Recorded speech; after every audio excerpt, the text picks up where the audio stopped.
All right, we will call to order the regular meeting of September 18th, 2018. We could all stand for the Pledge of Allegiance.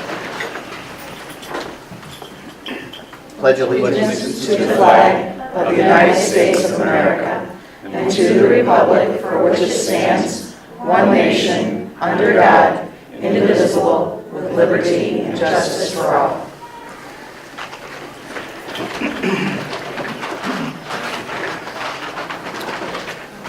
Roll call. Larry Armstrong. Here. Sean Douglas. Here. Michael Howery. Here. Michelle Hayes. Here. Gene Sensi. Here. Is there a motion to approve the agenda? So moved. I'll second. Any discussion? Roll call. Larry Armstrong. Yes. Sean Douglas. Yes. Michael Howery. Yes. Michelle Hayes. Yes. Gene Sensi. Yes. Vote is 5-0. Is there a motion to approve the minutes of the regular meeting of August 21st, 2018? I'll second. Any discussion? Roll call. Sean Douglas. Yes. Michael Howery. Yes. Michelle Hayes. Yes. Gene Sensi. Yes. Larry Armstrong. Yes. Vote is 5-0. We'll now open the first public participation portion for the evening. This is on agenda items only. If anyone would like to address the board regarding an agenda item, if you could please state your name and address for the board. All right, seeing none. Are there any board member reports for the evening? I have none. Okay. I'd like to speak about the United Way kickoff where we had 6 high schools, one of them being Madison, attended. It was well attended, families. Madison students were fabulous. So I just want to thank everybody for participating, and it was a great evening, and thank you. It was, the high school has kicked off their campaign. Well, they raised, what, $700 and some odd Yeah, over $700. dollars. Mhm. So, which is, jump-started their campaign, so, for the students. And the kids really got into it, and I think they sold all but maybe 5 of the T-shirts they were selling. Nice. Mr. Vaccarello wore his proudly. And I got kicked out of the Riverside Band Boosters all at the same time. You're welcome. It was so worth it. Speaking of someone who's no longer allowed to participate in the band boosters for Riverside, the next resolution is to employ the treasurer for a succeeding term beginning August 1st, 2019. Does it say 4-year, Mike? 5 years. 5-year agreement? We need to read this? No. Okay. So this is to extend our treasurer, Mike Vaccarella's contract to another 5-year term, starting August 1st, 2019. So do we have a motion? I'll move. I'll second. Any discussion? Glad to have you for another 5 years. Thank you. I'm very happy. Me too, Mike. Yeah. You do a great job. We appreciate it. Very thorough in your reporting and also very accurate in all of our forecasts and all the other items that you present to the board. We greatly appreciate it. Thank you. Should we say something? Amy liked you too, Mike. Yeah, absolutely. Any additional discussion? I think I see Pat biting her tongue over here. She's made her comments that won't make it into the meeting. Roll call. Michael Howery. Yes. Michelle Hayes. Yes. Gene Sensi. Yes. Larry Armstrong. Yes. Sean Douglas. Yes. Vote is 5-0. Thank you. I'm happy to be here for what will now be almost 6 more years. Nice. Great. Angela, did you want to do your presentation before I get into my stuff, or the? Oh, the student, yeah, that way, in case you don't want to stay for the whole meeting, we can do that. This is Aiden Nanninger, and he is going to present on his passion for helping this district obtain EpiPens and the locking cases that go about this. He's been in the news, as you've noticed probably, and wanted to share with you what he's been up to. So I have started off by first I have gotten EpiPens in South Elementary, and from there, once I got to the middle school, I also got EpiPens there. However, the EpiPens that were given to South Elementary were unlockable boxes, unlockable plastic boxes. So, through fundraising, such as selling $10 Joe's gift cards, I have managed to purchase those boxes, which I wish to give to South Elementary. And I have also managed to secure EpiPens over at North, and I wish to give a box to North as well. Furthermore, I have spoken with Mr. Fisher at the high school, and he is fully on board with getting EpiPens there, and he wishes to get those boxes. So I will be giving him the paperwork sometime this week and walking through the school and handing him the boxes. That is absolutely Yeah. fantastic. You should be very proud of yourself. So Aiden, can you tell us where this passion grew from? It has grown from my own allergy and the fact that 25% of all unknown allergic reactions happen at schools. Aiden, I have a question. Oh, I'm sorry. I have a question about, like, how long do the EpiPens last? Will they, They last about a year mhm. in about room temperature. However, exceed cold or heat will spoil them. And how will we be able to help you replace them as they need to be replaced? There is a organization or company who you fill out a little bit of paperwork, fax it to a couple places, and they give you EpiPens for free, and they restock them as needed for free. Excellent, thank you. And do you have an allergy that requires you to carry an EpiPen? Yes, I have a severe nut allergy. Well, hopefully you don't have to use them. Yes. That's right. You know, I had an allergy to homework when I was your age. I wish they would have had an EpiPen for that. Did you encounter any obstacles? Was it difficult? Was there paperwork to fill out or anything like that? No. No? I can't It was say pretty that- smooth, huh? Yeah, all of my principals and staff and faculty were pretty much on board with all of this. Very good. Do you know how many kids in the school have allergies similar to yours, or anything, like maybe bee stings or any other allergies? I can think of 2 people. I only know that one is at my school, though. There are more. Yes, there are definitely more. There's a significant number of kids in our district that require EpiPens. And there are adults, Yes, there are. Mhm. so your community service has done very good for our schools, and your maturity and approaching this, you saw a problem and you found a way to solve it. Thank you. That's good leadership. Have the principals shared with you where they're going to keep the boxes? I haven't spoken to South Elementary or North Elementary yet about it, but at the high school, Mr. Fisher wants to have one in the academic wing and over close to the nurse's office in the event that something happens in either wing, since those are spread out kind of far. Sure. And maybe, I don't know if there's funds or how we could fundraise for a third, but probably down in the band wing, because every summer, you know, when athletes are out there practicing and the band is out there marching during band camp, there is always at least one bee sting.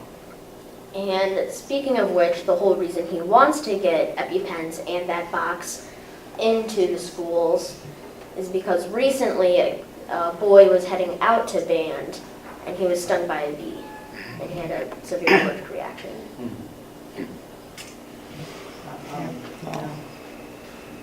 Well, I think you are an incredible young man, and thank you very, very much for your contribution to our schools. Thank you. Thank you. Your parents are blessed to have a son like you. You can remind them of that often.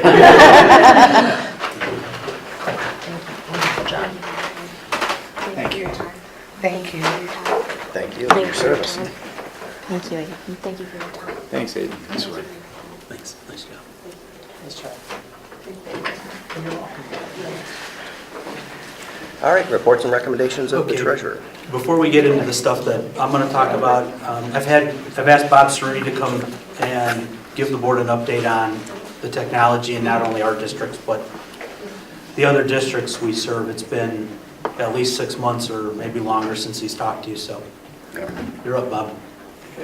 I have 3 thoughts after watching it. 1, how do I follow that? I can't. 2, I'm one of those adults who needs an EpiPen as well. And 3, any interest in technology if we're hiring? Well, you can ask him where he wants to go to school. He's already got. He's already got that, huh? Yeah. So, as Mike said, I'll be talking to you a little bit about what we're doing in technology here in Madison and about the growth of our little endeavor of shared services. So first, the numbers. In the last year, it's been a year since I was here last, we've completed 1,365 requests in Madison schools, up from 1,257 the previous year. Not unexpected, we've added quite a few Chromebooks and additional technology. To give you an idea, that is out of 2,830 total requests we've completed in the August 1 to August 1 year that I checked. So Madison takes up about half of our time. It is our largest district, although we've added two big ones recently.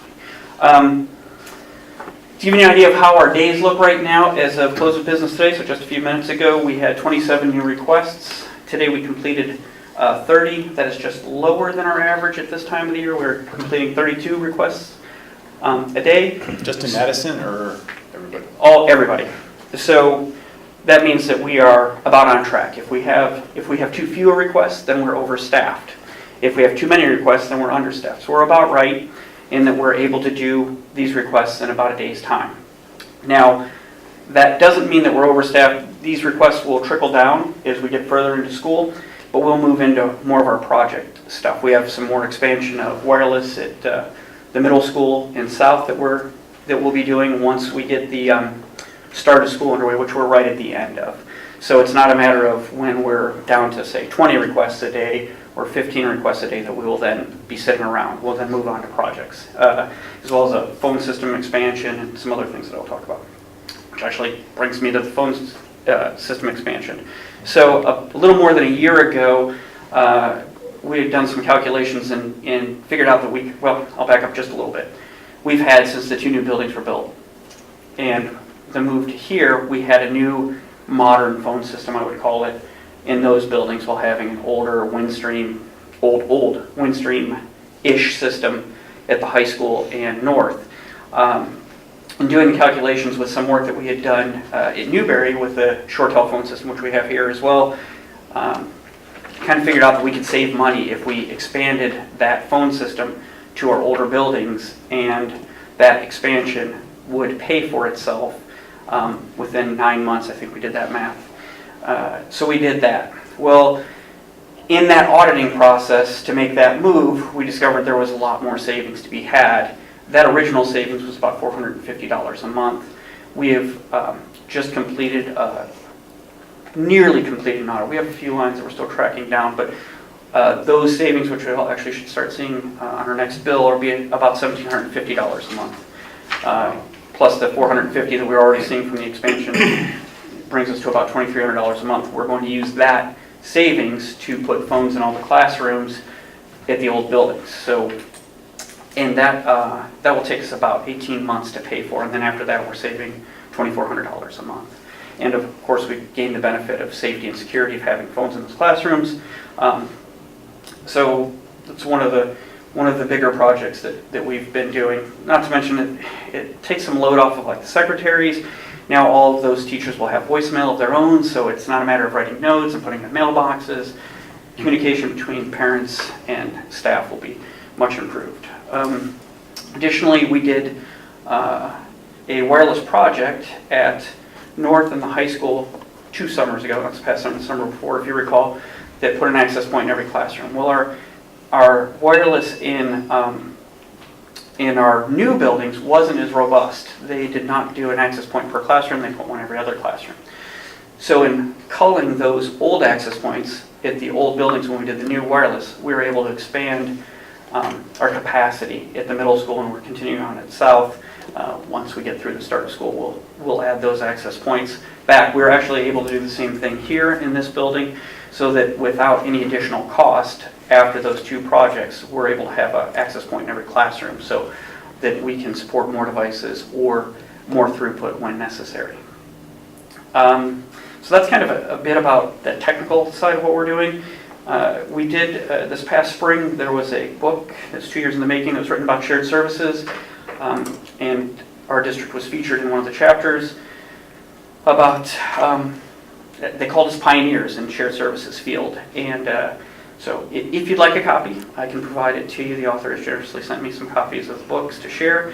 Of course, it reflects well upon us. That doesn't mean that there aren't still challenges that we face as we expand, but it's nice. It's nice. It's nice. It's funny. It took about 2.5 years before it was published, and he sent me right before the final publishing. He sent me the chapter and said, "Could you review this if there's any changes or whatever?" And I read it, and he said, "It's all wrong. I've learned so much in 2 years. This isn't. There are better ways." And he said, "I'm not rewriting the chapter." So it's good, but I continue to learn how to do this, and there's no real class to take on it, and nobody really to consult, but it's going well. Kind of piggybacked on that, I've been invited to the Ronald Reagan Presidential Library at the end of end of October, to speak on the shared services platform and how this model has worked for us to save money for all of our districts and to increase our productivity. It's an honor to be invited to a presidential library to speak on something that just seems like our little project here. So I'm certainly looking forward to it, but I, again, go carrying the banner of Madison Schools. Let's see, I guess this is like Bob's travel log. This year I'll be presenting at the Capitol Conference. I suspect there will be other presentations from Madison. I've attended them in the past, but I'll be not speaking on our model of shared services. We did that last year. But I'll be speaking on the potential of artificial intelligence in educational technology. Something that I spoke about a bit just in ramblings, I think, but certain people thought that it was worthwhile, so it turned out there was a presentation in it. So I'll be giving that presentation at Capitol Conference, so please come, because you may be the only ones. Not sure that anybody wants to share that. So from the last year we did the presentation at Capitol Conference, as I said, about the shared services model, which actually directly led to Brookfield Schools joining us. They had saw the presentation. Took them a few months to decide that we were the right people, then called and they joined us in April. And we've been working closely with them on their technology planning and implementation. Where's Brookfield? Brookfield is in southern Trumbull County. It's the last exit before Pennsylvania. Okay. Their superintendent called and said, "We know we're far away, but please come." And it was about as far away as we could go. But they have a person there every day, and we're supplementing that person's knowledge, similar to the model that we have in Geneva and what we're doing in Warrensville Heights. As I've said in my presentations on this model, it's not a matter of how many hours in a day, it's how much knowledge you can have. There is so much to be done in technology in schools now that one person or 2 people can't do it, and they're one person, there's just not enough time to learn all of the stuff. So we augment where that person doesn't necessarily have those skills. Did you get many questions or much feedback from other districts around the state after your presentation? So we do get quite a few people who come up and ask about it. We've had a few who've asked for our contract structure, our model of how we support service, what our turnaround time is on requests. I don't know that anybody's actually, so we deliver it not so much as a come sign up with us, because we're delivering it in Columbus to all the districts in Ohio if they want, but we couldn't service somebody in Columbus, Trumbull County, as I said, southern Trumbull County is about as far as we want to go. It's more of, you should do this to save money as well, and I'm not aware of anybody who's actually come back and said, "Hey, we started it, now what?" Or perhaps. Yeah, I don't think we've actually had anybody come back, but we've talked them through the process of, there were 3 or 4 districts that needed technology help. And we said, well, this is the model that the 4 of you have to buy into. Somebody's got to hire the people, and the other 3 need to buy the service. You need a tech director, you need a network person, you need, basically naming our people, saying, this is what you have to do. but you have to buy into it for all 4 districts, long-term, because you're going to be investing quite a bit of money in 4 people. You have to have the right players, we had the perfect storm, or we had just the right ingredients come together here. I believe that's a lot of our success also, is the 5.5 people that we have, I don't know if it works if only 3 of them are as good as they are. So if they call, we'll help, but we're not, at the moment, we don't have any plans to do this presentation on the model again, perhaps again next year, we'll remind people. And finally, since we last met, we've added quite a few entities. I guess they're no longer districts. Auburn Career Center, Brookfield Local Schools in Trumbull County, Warrensville Heights, the ISTEM High School, Geauga ISTEM High School, Lake County ESC, and Geauga County ESC. So it's very gratifying to see that people are buying into it locally and understand the benefit that we're providing, because these people obviously can check with their colleagues to see what our service is like and have stuck with us. So, Comment on the people that we've added. If you remember, we lost Berkshire to LGCA effective July 1st. The Lake County ESC and Auburn Career Center are in the same building as LGCA. They went with us. Geauga County ESC is the fiscal agent for LGCA. They went with us. So when I say Berkshire's going to be back someday, I believe that they will be. They left strictly for the financial aspects, and I can't tell you if their services are any good at this point.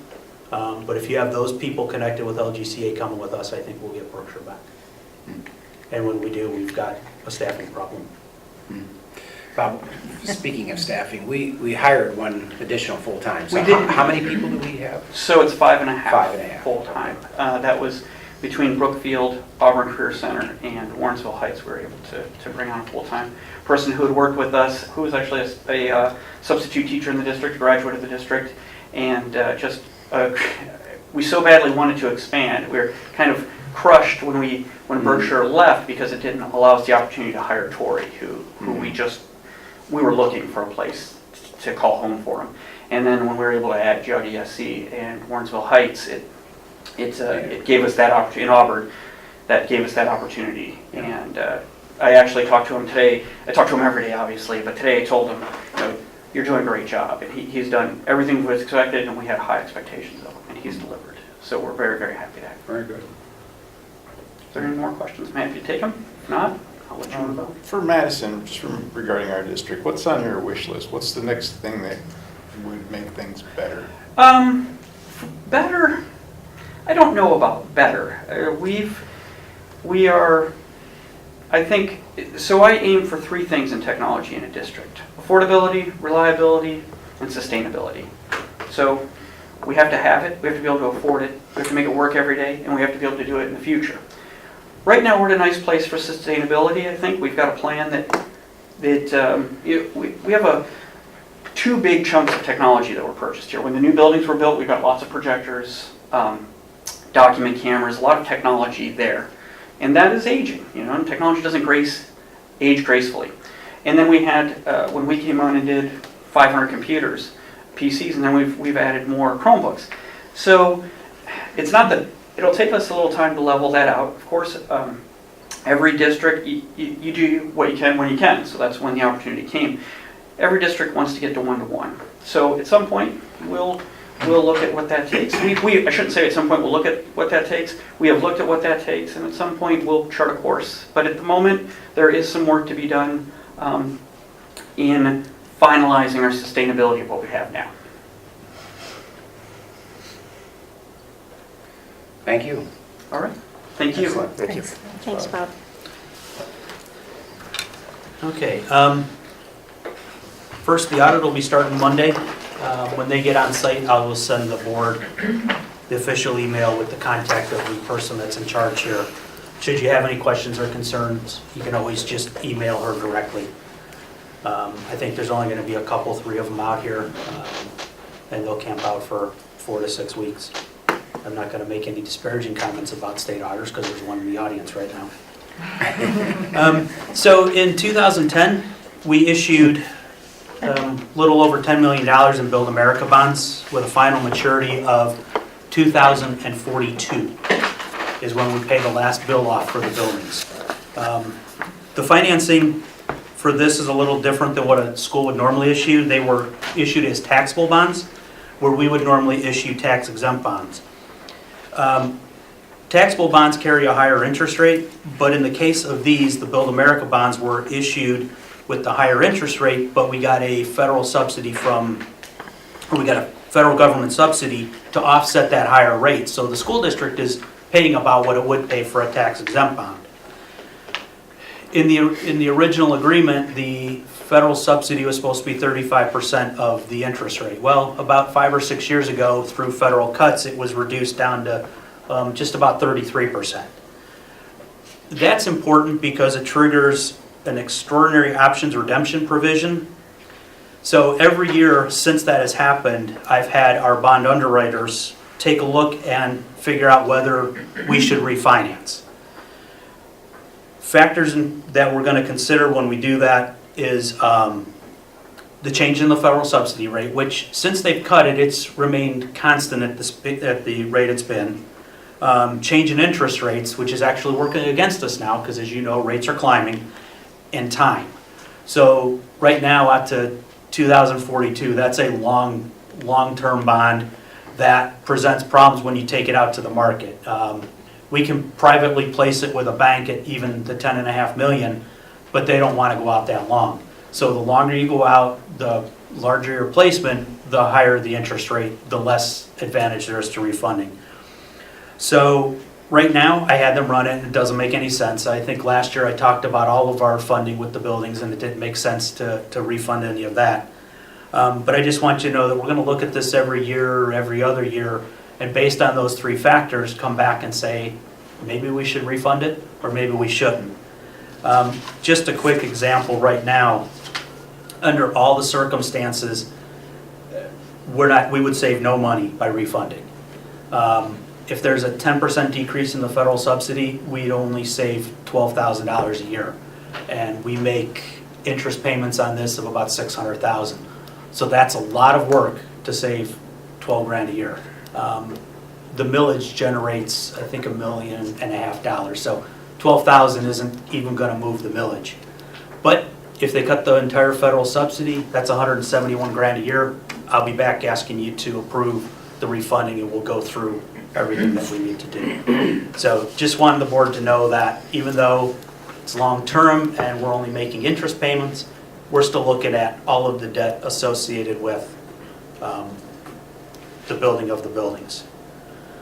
And if you remember, 2 weeks ago, you approved the refunding of the House Bill 264 notes. Those are actually being priced this week, and hopefully the interest rate will still remain under 3%. Our rate last year was 2%. So as we pay it down, the interest that we're out every year is about the same because principal's lower, but the interest rate's higher.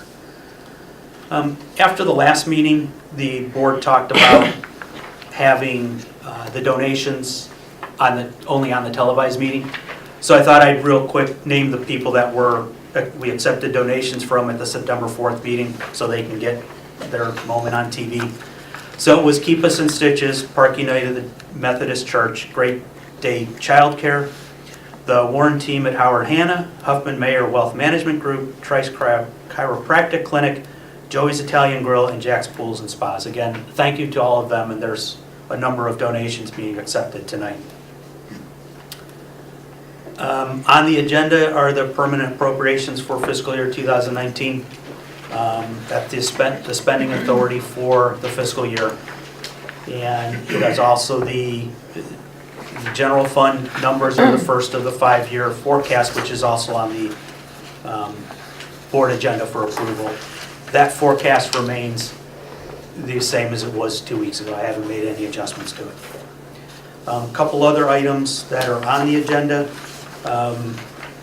Again, the transfer from the general fund to the debt service fund is to pay the principal and interest associated with the House Bill 264 payment. The remainder of the $215,000 will be funded through the reissuance. And then next year we'll pay $80,000 off plus the interest, and we'll keep doing that until the notes expire in about 15 years. Last week, the Executive Committee of the Lake County Schools Council met and voted to continue the fiscal agent agreement with the Madison schools. I'm asking this board to approve it, and then they kind of approved it, but we're going to bring it back with the actual numbers. I threw a 1% increase in there for the school district. And as you may recall, we make about 50% on the deal. So the first year, beginning July 1st, 2019, the fee we will charge them is $34,775. Still significantly less than they were paying before Riverside, and now Madison took it over 8 years ago. So we make money, they save money, everybody's happy. And then finally, the item to approve the tax deferred plan for STRS is just something so employees, should they want to purchase or restore service credit, they can do it pre-tax. Doesn't cost us anything extra, it just allows them to save the tax on that purchase. Any questions on what I went over? I can give you the printout of the refunding stuff that's got lots of numbers, and I didn't think anybody would enjoy reading that. With the refunding stuff, if we were to refund or do that, would it remove the risk of future changes? Like interest rates climbing? Or? Yeah, it would be locked in. Well, right now, we don't have any risk with interest rates rising. Our interest rate on those bonds are currently locked in. The only risk we have right now is the federal subsidy being cut further. And if they cut that further, then we take tax exempt bonds at this rate, taxable bonds at this rate, reissue them for tax exempt bonds. Now, if we did that right now, would we be saving money if we had to go and do it 5 years from now instead? I don't know. If I knew that, I'd know where interest rates were going and could make a lot of money. So I don't think we're running any unreasonable risk just waiting now, because I have heard that I haven't heard of any additional cuts in the federal subsidy. The first one just kind of came. They said, we're cutting your subsidy, and they cut everybody's 7%. So we get 92.3 of what we were supposed to get. That alone doesn't make sense for us to refund. Thanks. So on to the items in the agenda. The first is to approve the permanent appropriations for fiscal year 2019. I'll move. Second? Any discussion? Roll call? Michelle Hayes, Yes? Gene Sensi, Yes. Larry Armstrong, Yes. Sean Douglas, Yes. Michael Howery. Yes. Vote is 5-0. The next item is to approve the 5-year forecast, fiscal years 2019 to fiscal year 2023, as presented and found on file in the treasurer's office. I'll move. I'll second. Any discussion? Roll call? Gene Sensi, Yes. Larry Armstrong, Yes. Sean Douglas, Yes. Michael Howery, Yes. Michelle Hayes. Yes? Vote is 5-0. The next item is to approve the financial reports for all funds, fund-to-fund transfer report, and the check payment register for August 2018. I'll move. Second? Any discussion? Roll call? Larry Armstrong, Yes. Sean Douglas, Yes. Michael Howery, Yes. Michelle Hayes, Yes? Gene Sensi. Yes. Vote is 5-0. The next is to approve the transfer from Fund 001 General Fund to Fund 002 Debt Service Fund in the amount of $102,034.40 for House Bill 264, note principal and interest payments. I'll move. Second. Any discussion? Roll call? Sean Douglas, Yes. Michael Howery, Yes. Michelle Hayes, Yes? Gene Sensi, Yes. Larry Armstrong. Yes. Vote is 5-0. The next is to accept a donation of $750 from Walmart to Madison Middle School to be used for care closet supplies. Donation of $400 from Carly Stefanik Montagner and Shannon Stefancic Snyder of State Courier Systems to Madison High School career-based intervention class to be used as needed. And a donation of several Disney books from Jen Corrigan to North Elementary to be used in the library. I'll move. Second? Any discussion? I say this at every meeting. Our community is so very generous. Every meeting we're accepting donations, and thank you very much to all those who donate. Roll call? Michelle Hayes, Yes. Gene Sensi, Yes. Larry Armstrong. Yes. Sean Douglas, Yes. Michael Howery. Yes. Vote is 5-0. To approve a fiscal agent services agreement between the Madison Local Schools and the Lake County Schools Council for the period beginning July 1st, 2019 and ending June 30th, 2022, as found on file in the Treasurer's Office. I'll move. I'll second. Any discussion? Was that at the same rate? Yeah, we increased it 1% from the current year and then every year of the contract. Roll call? Michelle Hayes, Yes. Gene Sensi, Yes. Larry Armstrong. Yes. Sean Douglas. Yes. Michael Howery. Yes. Vote is 5-0. And then finally to approve the adoption of a tax-deferred payroll deduction plan with STRS. I'll move. Second. Any discussion? Roll call? Gene Sensi, Yes. Larry Armstrong. Yes. Sean Douglas. Yes. Michael Howery. Yes. Michelle Hayes. Yes. Vote is 5-0. That's all I have, and thank you again for the contract extension. Thank you. Alright. So, before I go into my report card presentation, just a few general things. Homecoming is Friday night. They'll be crowning the queen at pregame. Prior to that, the king will get crowned at the dance on Saturday evening. Tomorrow's the big homecoming assembly, so I'm looking forward to going over there and, it's no secret. Rocky, I've known since she's 5 years old and she's on the court, and I'm very excited for her to experience this week. And Renee Farina was able to get,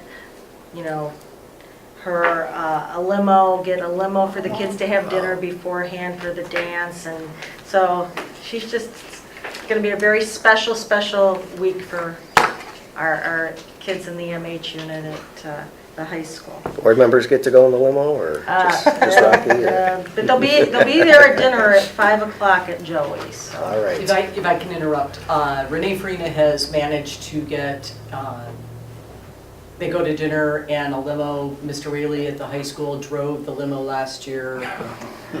Wasn't it, Roger, that Yeah, knew but somebody? but they're not using that limo this year, right? Right, they couldn't do that.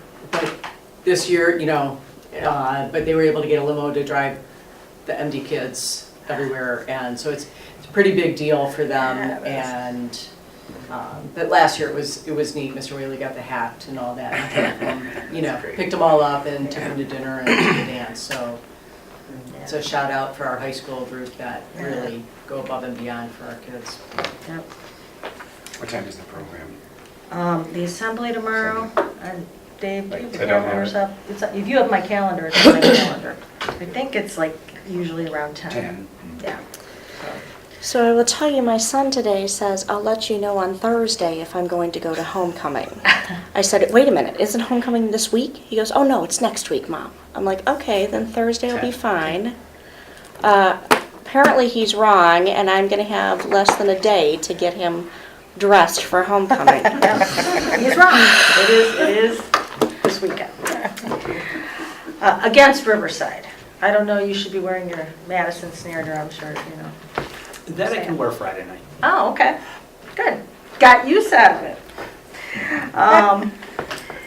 Next week is safety week, so we will be doing our functional safety drills at each building starting on Tuesday.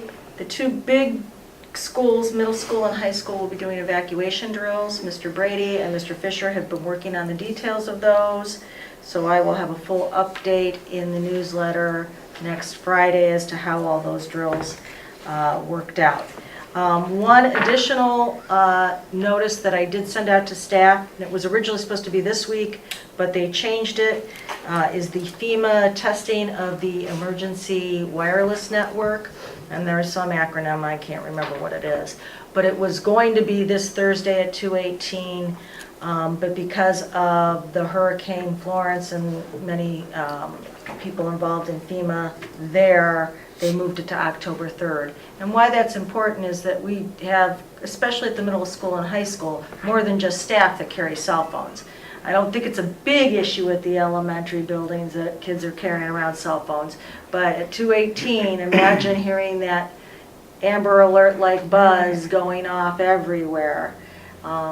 So I made sure that, staff was aware and to plan accordingly, because the worst thing you could be is in the middle of a test and thinking about hearing that buzz go off.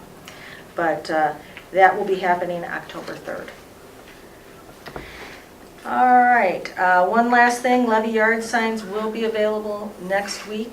We have placed our order. We're looking at about 500 yard signs from the levy committee, and more details to come. There is a levy committee meeting next Tuesday evening here in this room, I think at 6 o'clock.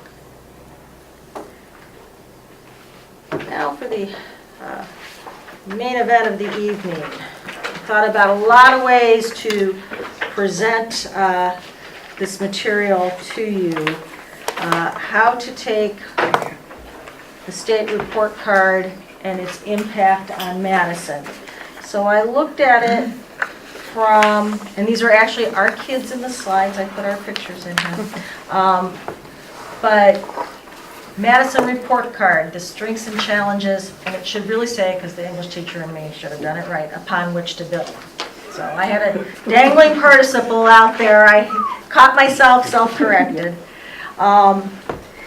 So just to sort of show everybody what the overall look of the report card is on the ODE website, and thanks to Mike who helped me figure out how to get that slide in there this afternoon as I was figuring out the PowerPoint. We're a C. We're with the majority of the schools in Ohio. We're with the majority of the schools in our region. How each school got there is calculated differently. Our achievement was a D. Our graduation rate, looking at the 4-year and the 5-year rate, was a B. Our 4-year rate was an A, which is very good, and that's what we strive for. We want the majority of our kids graduating from high school. Progress is that piece of the report card that shows how students grow over the course of the year. If we're making expected growth, we're a C. You're meeting the standard, you're a C. It's how the state interprets that number. Looking at how we're working with our kids that come in kindergarten and are tracked through 3rd grade over time, how they're growing and making progress, we're at a C. That number, I think, over the next couple of years, especially with the push of all the work that we're doing, Gretchen's involved intimately in year 2, Leah's beginning year 1 with the letters program. I really think those numbers are going to grow.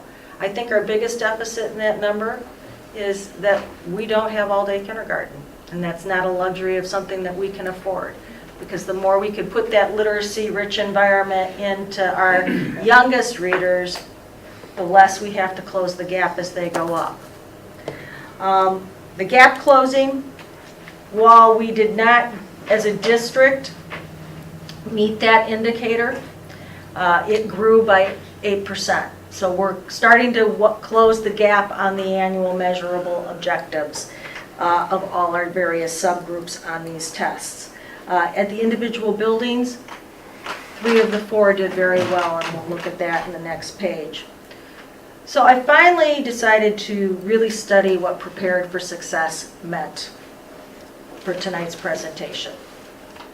I still think it's a somewhat bogus measure of looking at how we measure kids, but they take the 4 and 5 year graduation rate, or graduation cohort. So for this particular report card, it was the 16 and 17 cohorts. So they entered school in 13 and 14. They looked at how many of those kids took the ACT and scored a remediation-free score on that ACT.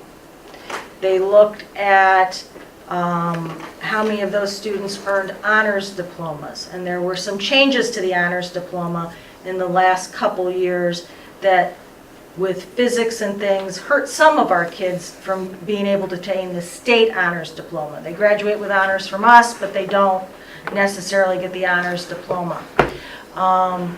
If they earn an industry credential, that's another one. Well, that one's totally out of our control because that's Auburn and the Auburn curriculum. Although we're looking at some of these credentialing pathways to help our students this year.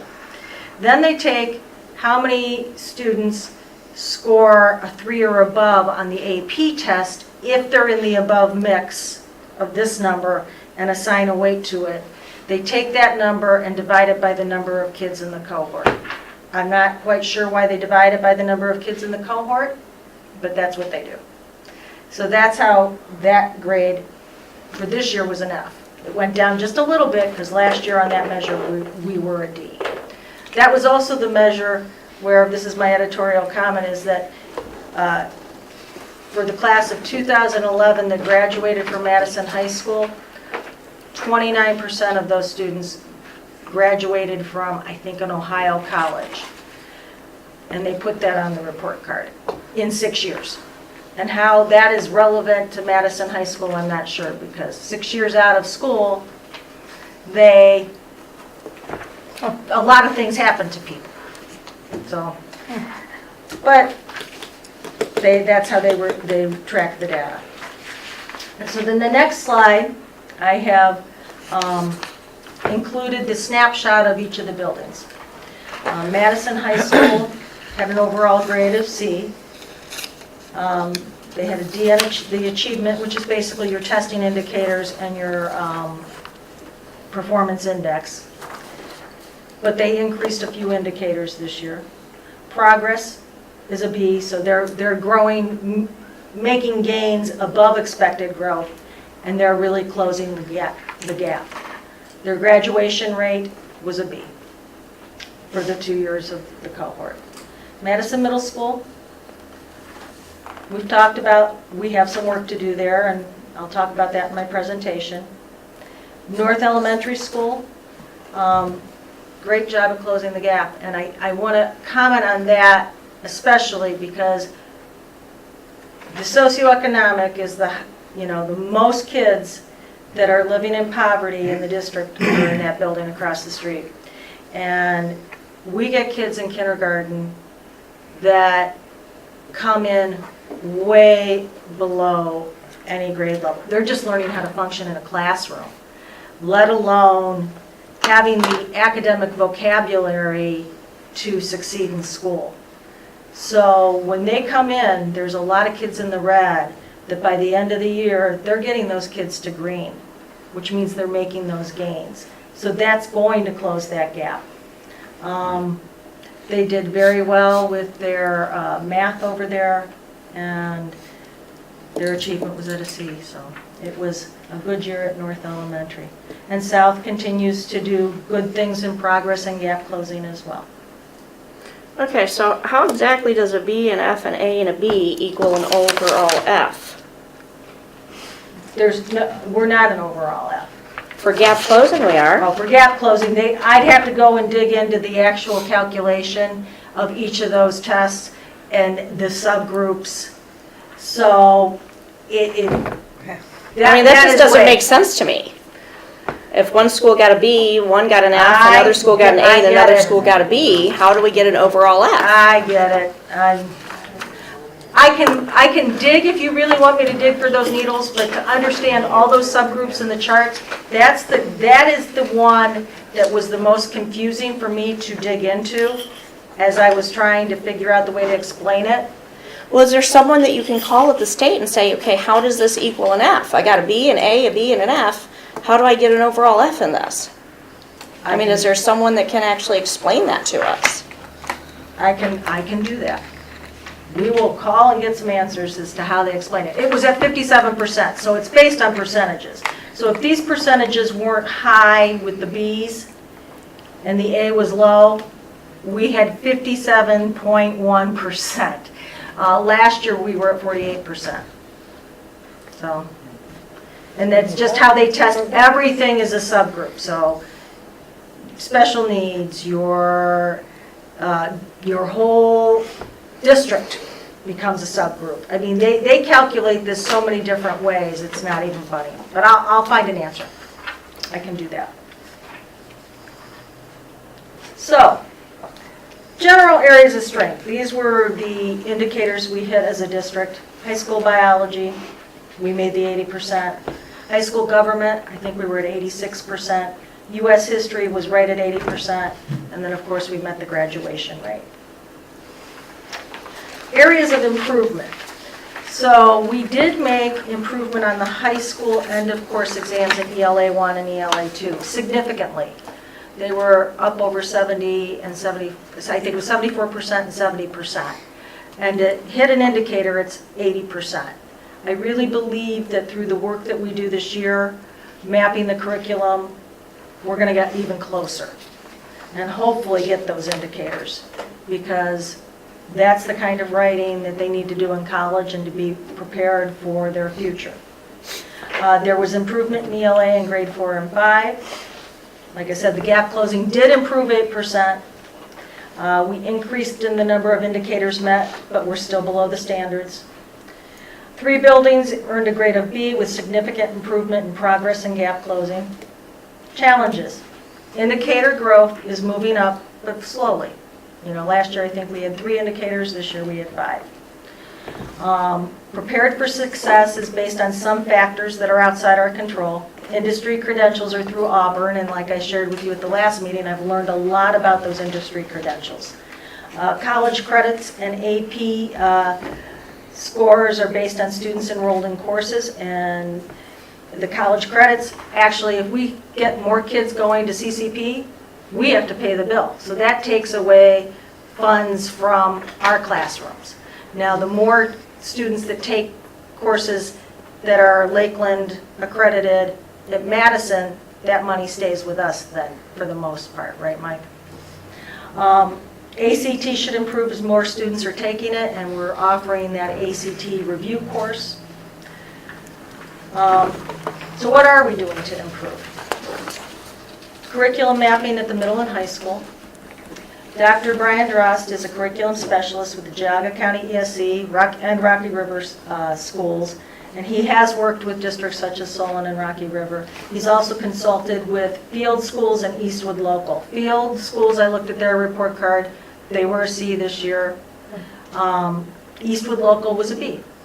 And he said they're very similar in makeup to us. We are engaging in conversations through teacher-based teams, process, and professional development.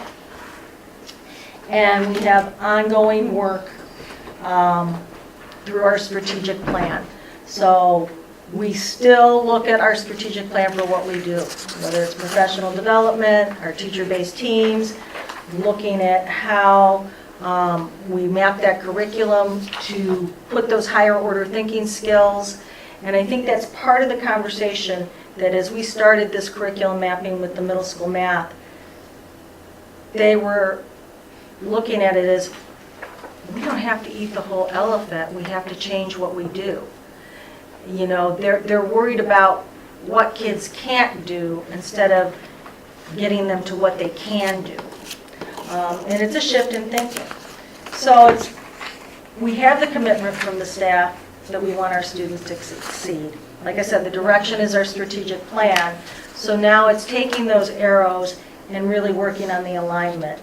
So that's that curriculum and instruction, the ELA and math mapping, the early literacy project, the response to intervention, education on college and career readiness options. That'll be our Naviance.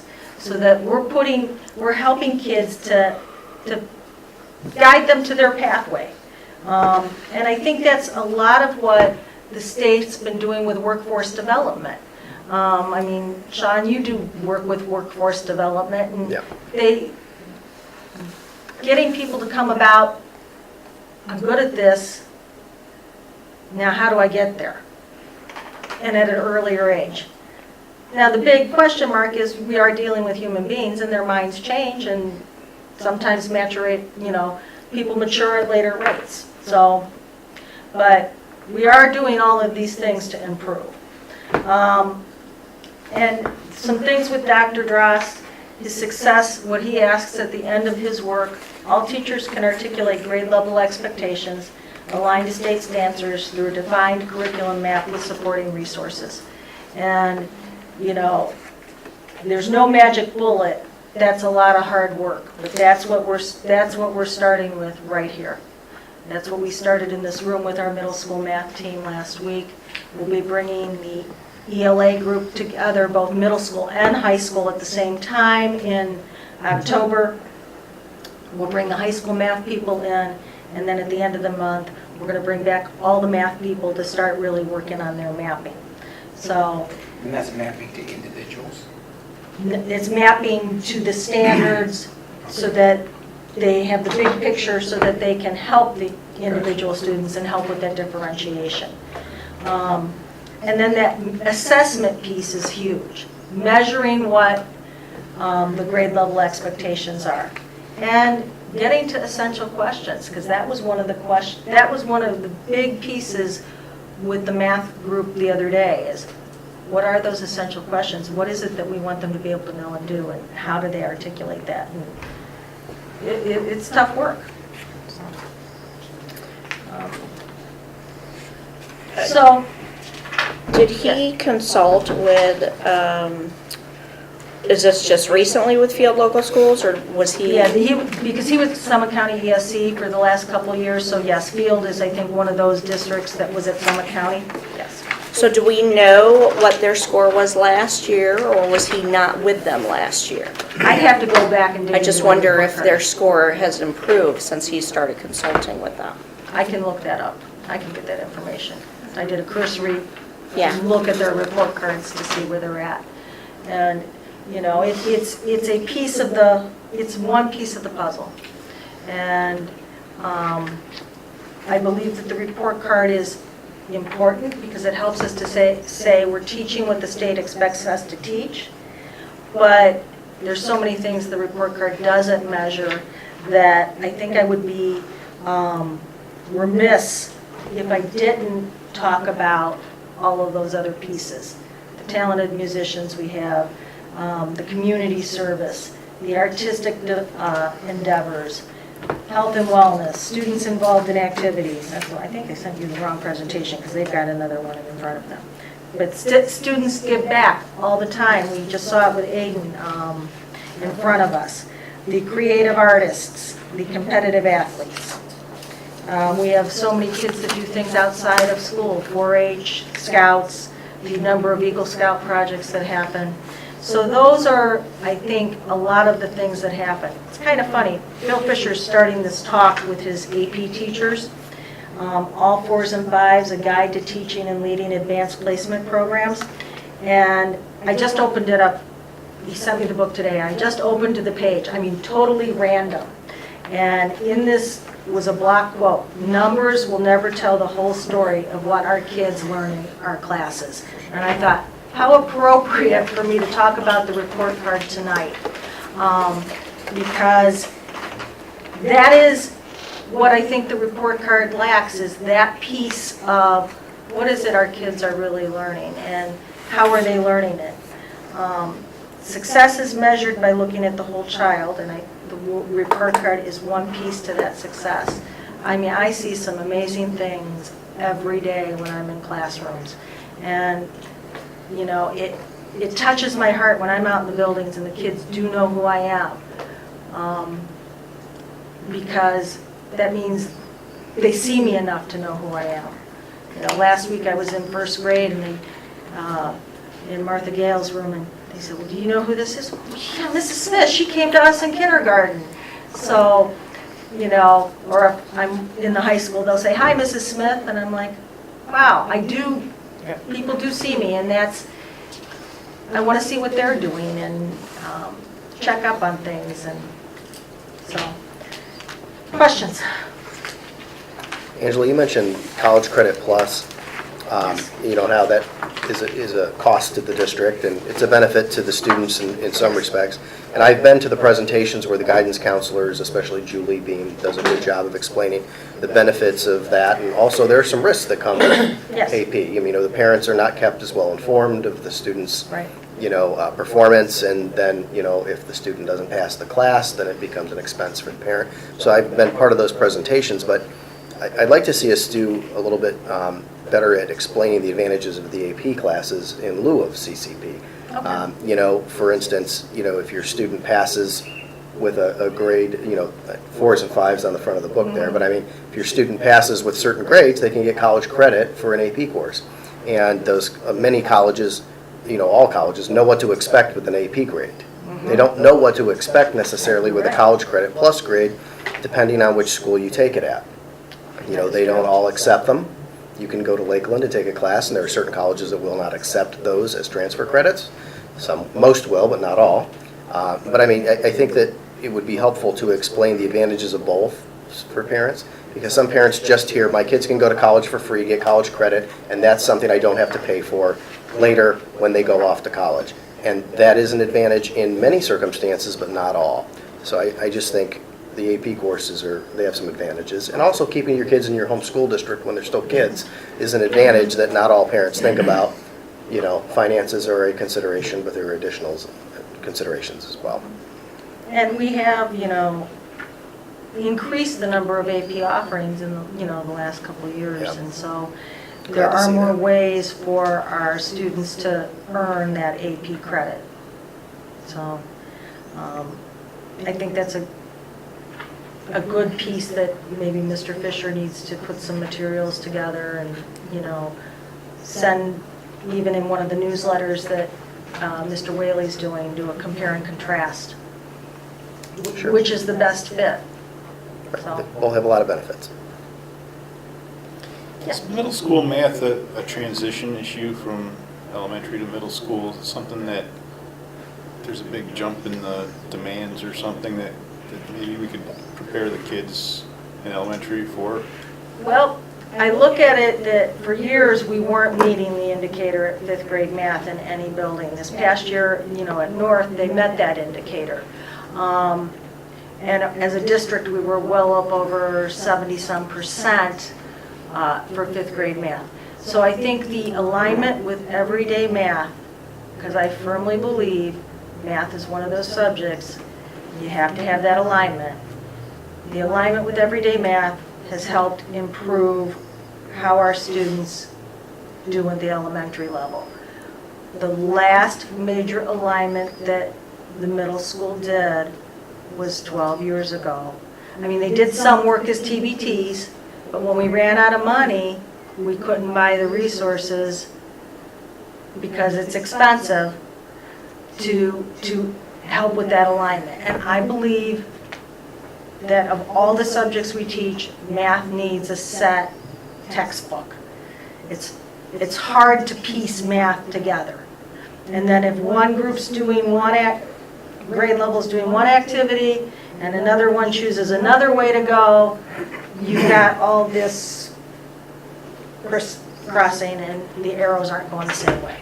So the part of the conversation is where things are taught, where they're moved to, and having that direction. And that's what Brian and his partner are doing. So there's pretty much a gap there the kids are just falling into where they might feel pretty comfortable with math in fifth grade, and then all of a sudden they go to the middle school and the wheels fall off. And part of it is middle school in and of itself. They're going from 1 to 2 teachers to 5 to 6 different teachers, changing classes, having taught middle school for 9 years, all the things that happen in middle school, hormones, emotions, you're seeing, a 6th grader, the difference between 5th to 6th grade. There's a lot of adjustment, and we're working on that.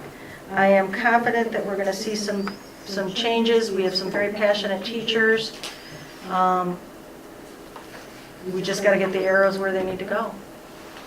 And So- that's the alignment piece. This gentleman that we hired, he met with our math teachers Middle last school, week. yeah. Middle school math teachers last week. When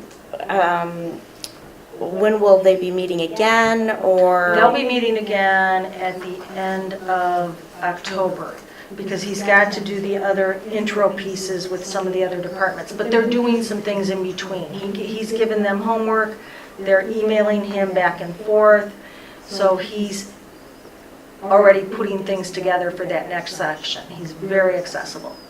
And then, I know that you indicated here how he sees his improvement, but did he indicate how soon after he starts teaching some of these new concepts or whatever it is he's doing, that he's going to see some of this improvement? Rome wasn't built in a day. And I know from doing curriculum work before, it takes time. I mean, they already took some of the things, I know that he talked about back to the classroom, some of the things that they did, looking at numbers and those kinds of things. But this is the mapping. If we might get to the assessment piece this year and how that'll align. But I can see that if they're taking things back that they're working on, we're going to get some bumps in that testing. We're not going to get a 30-point bump. We're not going to go from where we're at, 50s to 60s to 80%. My goal would be to see them in the 60s to 70% range. I think that's a realistic amount of, improvement.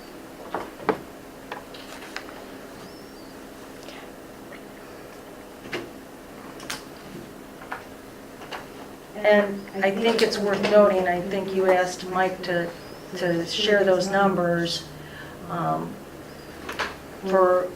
We do a pretty good job where we're at with what we spend per pupil. And I don't know those numbers right off the top of my head. I don't know if Mike or Sean want to discuss it, but Well, I did ask for that. Mike, you had said we were, out of 600-plus districts, our revenue was 13th lowest in the state. Is that correct? I think it's either that or per pupil spending. One was 45th lowest in the state, one was 13th. I'm almost certain it was revenue. So the amount of money that we receive per pupil, is that total between all dollars that we That's all receive, sources. including local property tax levies? Now, the disclaimer is it will go up a little bit in 18 and a little bit more in 19, as will our spending. Right. But I still believe we're going to be the lowest in the county. Riverside is still considerably higher than ours, and we'll still be well below 100 in the state. So we're funded near the bottom, Right. very near the bottom in the state of Ohio. So the amount of money we receive is about the bottom 5% of the state. If you do that math, and you do it better than I do, but, That's right. bottom 5% of the state, and money's not everything, but, Angela, you pointed out to me on the phone, that affects class size. Class size has an effect on performance for students. That's just one thing that it affects, and you talk.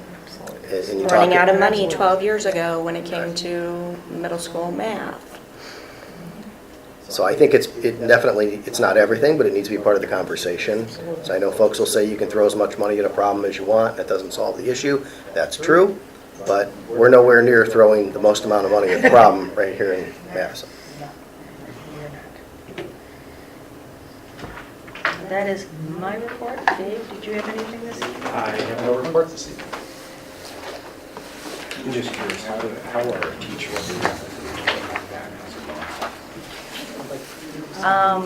I think they're good because, it's where everybody else is. We aren't the best, we aren't the worst. I look at another district, they're in the news a lot because they're doing all these innovative things, yet they had a D. So, and that superintendent has openly said, this is the direction I'm taking this district that's more important than the state report card.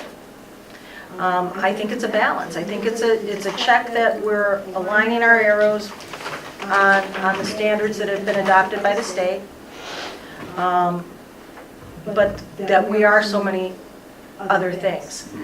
Because also on there, it doesn't say that 10% of our seniors were accepted into Ohio State, which is one of the most competitive colleges right now in the country to get into, last year. It doesn't talk about those successes. I, for one, am glad that you take that approach. I think that's a good approach to take. Second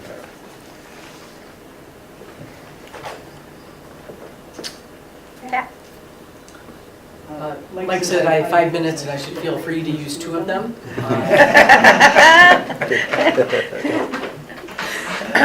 Which is recorded. I will keep it short.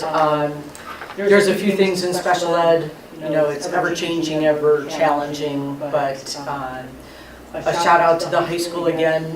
Renee Farina goes above and beyond for a lot of our MD kids, looking to increase the job opportunities and the job skills training that we do. Not only did we add CBI, but that's for kids at risk, for our gen ed kids. We're using a store, I don't know if you've heard of Unique Like Me, which is in downtown Painesville. So we have some kids going there using Lake Tran Dial-A-Ride, so Renee's teaching the kids how to do that online. Yesterday was their first day, so we've got a couple of kids starting there. Some of the districts around that have their own program are actually coming to Madison, so that's something that we want to keep talking about and exploring, to try to find as many opportunities, not only for IMD kids, but, multiple disabilities kids, so, not only kids in our units, but for all kids to kind of take advantage of the job opportunities out here and nearby.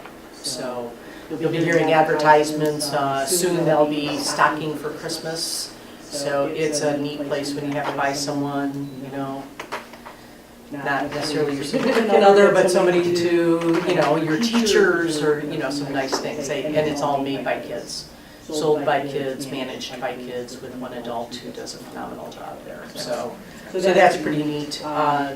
We also, a couple of years ago, we have a woman, Julia Shabani, who works for, I believe it's Willoughby City Hall, that had her dog trained as a therapy dog. She had been coming to South Elementary, kind of working with our AD and autism kids. This year, we're changing it up a little bit. She will be going to the high school, into Renee's unit, the middle school with our ED kids, and then across the street with some of our MD kids. So kind of spreading that out and being able to have Isabella, who's a standard size poodle, kind of a gentle giant, but so she volunteers her time. She takes vacation time, comp time from her job in Willoughby in order to do this and volunteer. So that's I can report more on that later. The PEP Assist is underway. So PEP Assist is from the PEP program in Cleveland that we've contracted with to help with our social emotional needs in our district. So in addition to Crossroads and the school-based counseling that they do, Mary Ellen is our consultant. She's been in each building so far, met people, took her on a wild tour, a couple weeks ago, but now she's up and running. Middle school and the high school today, she's been at North and South. So some of our more challenging kids and situations, and so again, she'll be doing a lot of working both with kids and staff, and a big part of it is teaching all of us about trauma-informed care and the differences, the physiological differences it has on kids' brains and how we approach it, and so that without a change of real instruction and not getting to core instruction, but creating an environment where kids feel safe and understand what's happening with them. So I think it's going to be a real positive addition to help all our staff feel much more informed and comfortable on even how to approach it. So I think that'll be important. Angela mentioned Safety Week, which has spurred a number of really good conversations. Some of our more special kids who might need a little more preparation, in any tragedies, their drills right now. And so I've encouraged our special ed staff to really take it seriously on, making it as real life as we can, but yet taking that extra time. And I'm thinking a lot of our kids with autism need a little bit more time to understand, prepping their parents so they understand this is a drill, but we're going to make it as real life as possible. Some of our kids with more physical disabilities, 3 of our buildings have second floors. And the first thing they do is shut off power, so what are our options to make sure our kids, we often, especially middle school and high school, but in the elementaries as well, kids who, are in casts and break legs and wheelchairs and, crutches and that kind of thing, so what would we do? So it's spurred a lot of conversations there, so. Is that over 2 minutes? Yes. Sorry. Questions? Ready for some recommendations? Angela, I was glad to see that we sent the letter about the safety, drills home. And I know we don't always mail everything home. We send some things home to the kids and all of that, but I thought that was really good that we sent that home because, folks get worked up when they start hearing things through social media, there's something going on at the school, and to come to find out it was a planned safety drill. Well, in the elementary, I did send them home in their folders, but because those folders do get checked. Right. There is a regular way that. Right. But middle school and high school, I was taking no chances, and I said, we're gonna send them Right. snail mail, because it is important.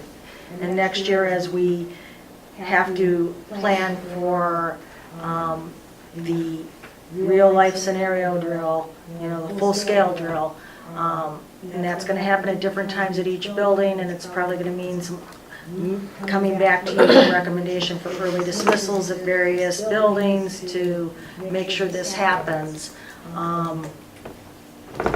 That will be communicated as well. We can't over-communicate on this.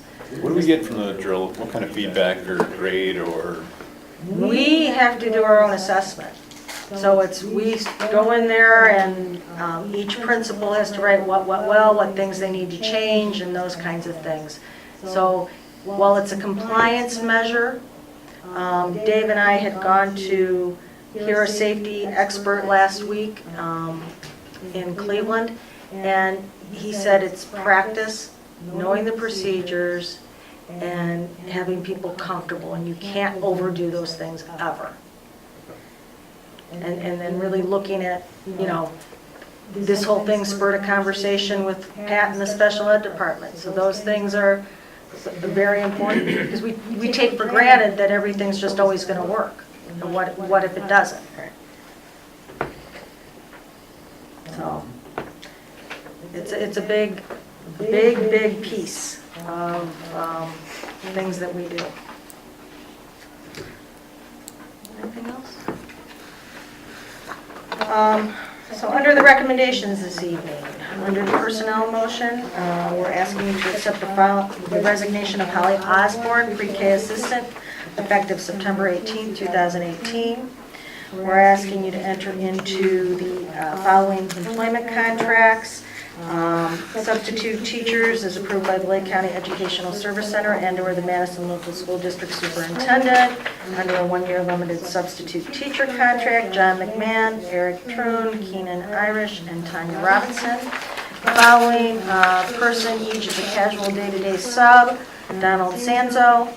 We're asking you to employ World Tankersley under a one-year limited contract as a custodial floater effective September 22nd, 2018 at a rate of $13.66 per hour for 8 hours per day. To transfer Melanie Renicky from a 3-hour cashier position at Madison High School to a 3.75-hour position as a cafeteria helper position at Madison Middle School effective September 18, 2018. I'll move. Second. Any discussion? Roll call? Larry Armstrong? Yes. Sean Douglas? Yes. Michael Howry? Yes. Michelle Hayes? Yes. Gene Sensi? Yes. Vote is 5-0. All right, and under the consent calendar this evening, we have one item, and that's to approve the Niagara Falls trip scheduled for May 24th, 2019 for MMS. It's 6th grade students, so please correct that. It says 7th in the motion. To authorize the superintendent to impose a student participation fee in the amount of $145 per student, and this is with R&E Tours of Mentor. I'll move. I'll second. Any discussion? Isn't that a lot later than normal? May 24th? Yeah, it's almost like the last day. Yeah, that is a really late trip. Yeah. But I guess that leads to me to, again, why can't DC be later? I'm gonna have to double check the date. Do we have the contract? I knew it was coming. Is the contract there, Mike? No, it's sitting on my desk, but if you give me a second, I'm gonna give it to you. Okay. And they have to stay on the American Because side that now, might be a right? tight, yeah. They do. They do, Yeah. they don't. When they used to cross. Let's just make sure, because that does seem Did very they used to late. cross? Where you needed a escort. And again, this is not the travel company that This is not has the travel been in the news company. recently. And in addition, because I saw that, and I don't usually answer rumors on Facebook, but there was a rumor going around that the 8th grade trip was canceled. The 8th grade trip has not been canceled. There is an 8th grade Washington trip, so I don't know why that rumor was out there. So I just want to dispel it, Slow day. because you guys approved that contract at the last meeting, and you Right. approved the Ohio trip contract. It's May 24th. So they're going on the last day, that's the last day of school? It's the last day of school for the kids. I'm gonna have to check with Mr. Breen. April 28th is a Wednesday. It's a Wednesday. It might be April, because don't they usually go like? That's testing though, so I know he wouldn't go in testing, but he's got the contract. So maybe they are going on the last day. Which I guess is okay. Well, there's plenty of time for us to do an amendment to the resolution in the Absolutely. event that there's an error for the date, Right. so. Is there any other, Sending the contract until Yeah. you confirm it. Okay. any additional discussion? Roll call? Sean Douglas? Yes. Michael Howery? Yes. Michelle Hayes? Yes. Gene Sensi? Yes. Larry Armstrong? Vote is 5-0. All right, we'll now open the second public participation portion of the evening. This is on any item. If you could please state your name and address for the board. You have 5 minutes. You don't talk about the winery?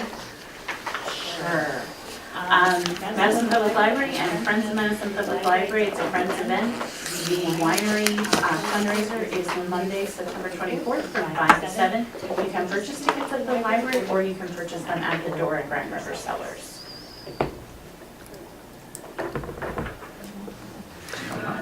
Yeah, Monday. Anyone else wishing or being coerced to address the board? Do we have a need for executive session? Nothing for you, Mike? No. Motion for adjournment? So moved. Second. Any discussion? Roll call? Michael Howery? Yes. Michelle Hayes? Yes. Gene Sensi? Yes. Larry Armstrong? Yes. Sean Douglas? Yes. Vote is 5-0.